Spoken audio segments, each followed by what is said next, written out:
Good morning. Wonderful, wonderful song. The reason I picked that song was because I felt it was more of a song to God. Till I'm home again, I miss you, and I miss you. And so, thank you for a wonderful job, you guys, all of you. So anyway, as you probably know, later on this week is Valentine's Day. Ooh.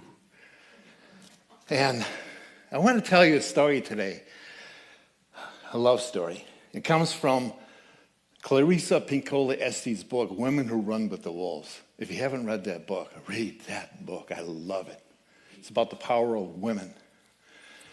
And she tells a story from the Inuit culture.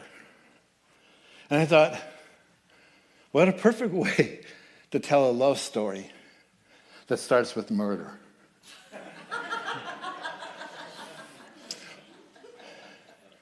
So allow me to ham it up a little here. So gather around, children, and come closer to the fire. And I'll tell you the story of Skeleton Woman. I don't know how much of the story is true, but this is what I was told. Nobody remembers what she did. They made her father so angry. But he was so furious, he literally grabbed her and dragged her to the cliffs overlooking the ocean and flung her off. And her body drifted down through the ocean where it came to rest on the bottom. And the fish and the sea creatures of the deep ate away her flesh. And her skeleton rolled over and over and over in the currents. Many, many, many years later, a fisherman came paddling into this bay. He was far from home, and he did not know that the local fishermen did not fish here because they said this place was haunted. And his hook drifted down into the depths of the ocean and snagged on all things, snagged on the rib cage of Skeleton Woman. And he felt, some weight on this. I got a big one here. I've got a big one here, and he was thinking. And he's thinking how big this fish will be, how famous he will be, how many people he could feed, and how he wouldn't have to work so hard because he have something to eat. And Skeleton Woman did not want to be pulled up, and she began to fight. She began to try to disentangle herself from the line, but the more she fought, the more she became entangled with the line, until the sea became a white froth, and the kayak was bucking and shaking with all she was fighting so hard. Now the man had turned around to reach for his fishing net, so he did not see when her skull rose up above the waves. He did not see the little creatures living in her eye sockets, the crabs hanging off her teeth. And when he turned around, there her body, such as it was hanging off the front of his kayak. Ah! He screamed, and his eyes rolled to the back of his head. His heart fell to his knees, and his ears blazed red. Ah! And he grabbed his oar and he knocked her off and began paddling like a demon for the safety of the shore, all the while holding on to his precious fishing stick. And he did not know that she was tangled up. And no matter how fast he paddled, no matter how much he zigged, no matter how much he zagged, she followed. And when you look back, it actually looked like she was walking on the waves. And it looked like her arms were about to snatch him down. Ah! He screamed and he beached his kayak. And in one leap, he jumped out and began rushing away, still clutching his precious fishing stick. And Skeleton Woman clickety-clacked right behind. Over the rocks he ran, and she followed. Over the frozen tundra he ran, and she clickety-clacked along. Past the fish laid out to dry in the sun, and there she followed him. In fact, at this moment, she took the opportunity and grabbed some of the fish and began to eat, because it had been centuries since she'd had a decent meal. And the man reached the snow house and dove into the tunnel, scrambling and crawling and crying into the dark interior. And there in the dark he sat, panting, scared, his heart beating like a drum. Oh, safe at last. Thank the gods. Thank the gods, safe at last. Thank you, raven. Thank you, bear. Thank you, bountiful Sedna. Oh, safe at last. Imagine his surprise when he lit his little whale oil lamp, and there in the snow ground next to him lay Skeleton Woman, all tangled up, arm behind her head, a foot sticking through her rib cage, all messed up. Maybe it was the softness of the light, or maybe he was just tired from running, or maybe he was just lonely. But some softness, some gentleness entered his heart. And with his grimy hands, he reached out, and like a mother taking care of a child, began to untangle her from the fishing line.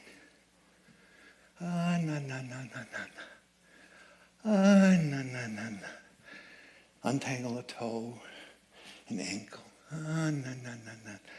Get a leg. And on he worked throughout the night. Until ultimately, the bones of Skeleton Woman were like the bones of a regular human, lying there. And he took some furs and wrapped her in the furs to keep her warm. And then he lit a little bit more of the fire.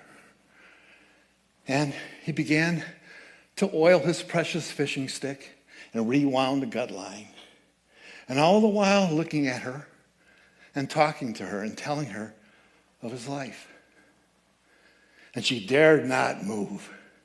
She dared not say anything, lest he drag her outside to the rocks and smash her to pieces. But after a while, of course, he became drowsy. And so he slid underneath his sleeping skins and began to sleep, and he began to dream. And you know how it is sometimes? You have a dream, maybe about longing, maybe about your mom or something you love, and a tear escapes your eye. You know that one? And this is what happened to the man. And a tear began to roll down his cheek. And Skeleton Woman saw that tear glistening in the firelight, and she was so thirsty. And she clicked, she clacked, and she crawled next to him until her face, as it was next to his cheek. And she drank that tear. And that tear was like a river. And she drank, and she drank, and she drank, and she drank, and it was like centuries of pain being washed away. And then she reached into the man's chest and pulled out his heart, his mighty drum. And in the darkness, she began to beat the drum and dance. Ba-boom, ba-boom, ba-boom, ba-boom. And as she danced, she began to sing, flesh, flesh, flesh. And as she began to sing, her body began to fill out. She sang of long, black, silky hair. She sang of fat, rosy cheeks and healthy eyes. She sang of pink lips. She sang of strong arms and fat hands and breasts that were beautiful and nurturing and bountiful. She sang of hips and long legs. She sang the divide between her legs. She sang of all the things that a woman wants and needs. And when she was done, she sang off the clothes of the fishermen. And then crawling beneath the sleeping skins next to him, she put his heart, his mighty drum, back into his chest. And skin to skin, she nestled with him. when they woke up in the morning, they found themselves entangled once again, but in a new way, a better way, a loving way. People say that the two of them had many adventures together, and that the creatures of the sea always gave them what they needed and what they wanted. I don't know how much of this is true, but this is what I've been told.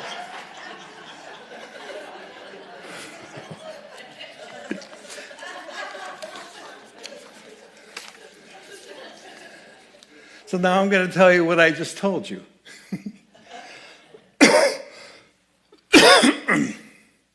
This isn't just a story about relationships.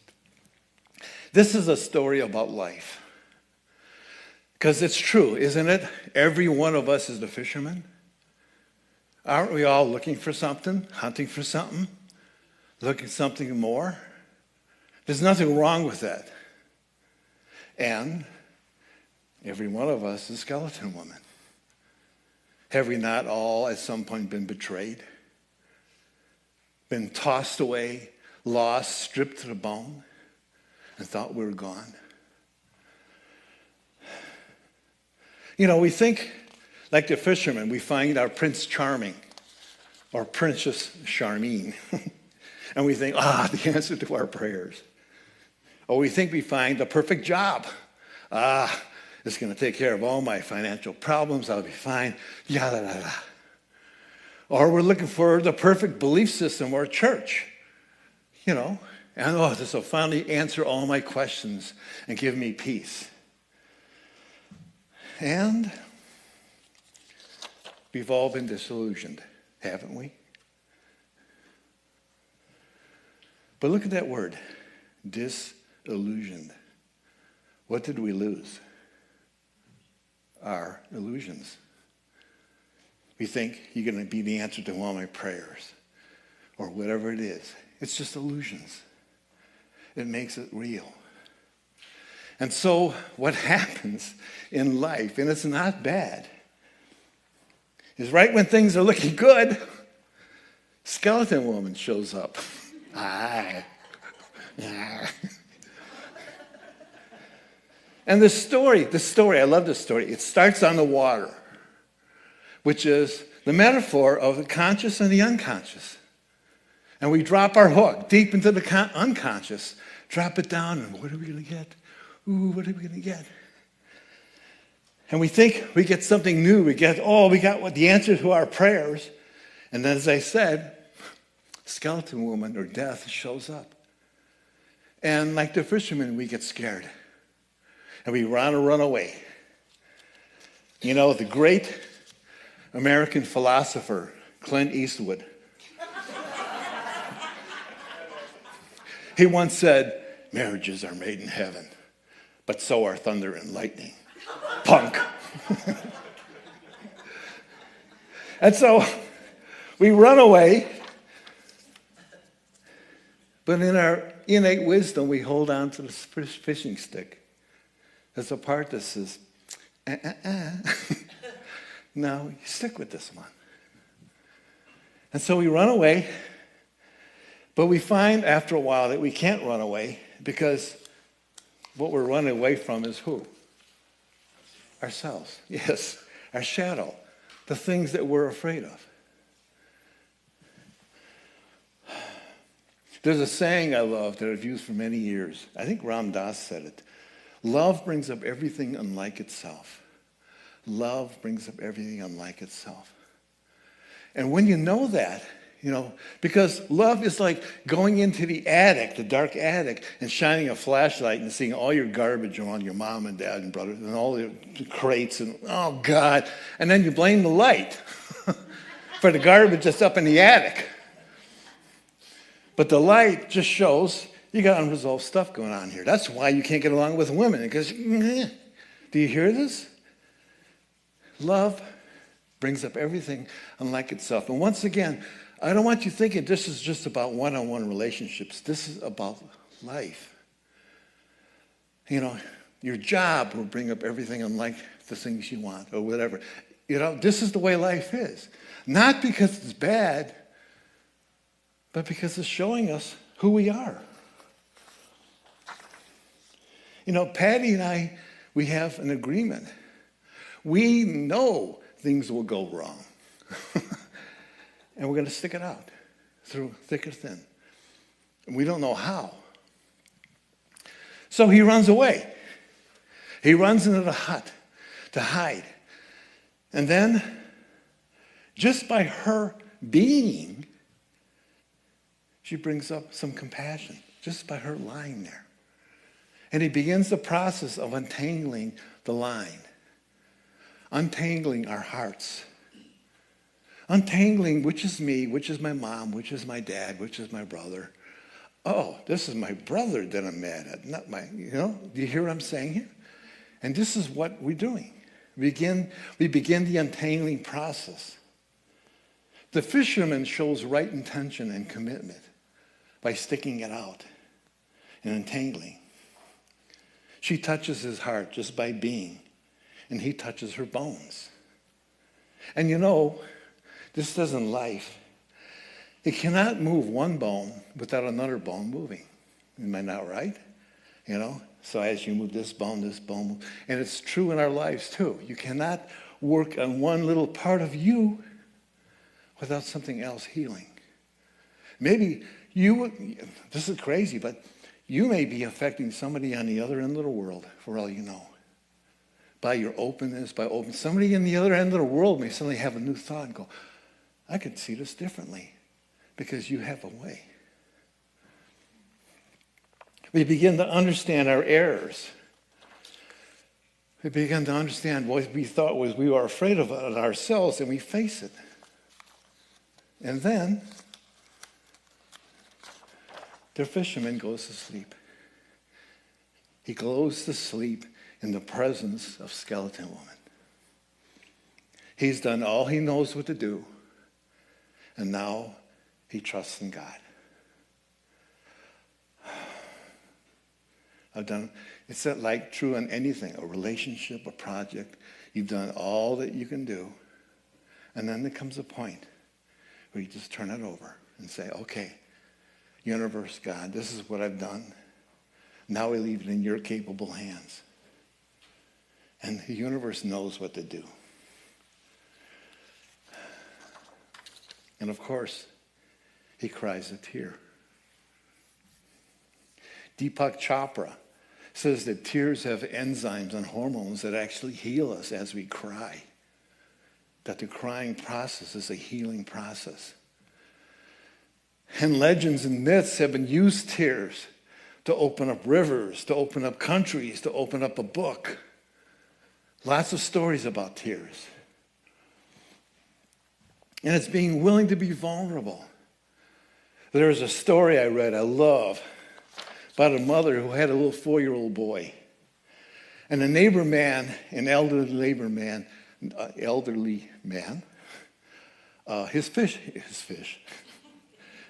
his wife died. And he was grieving.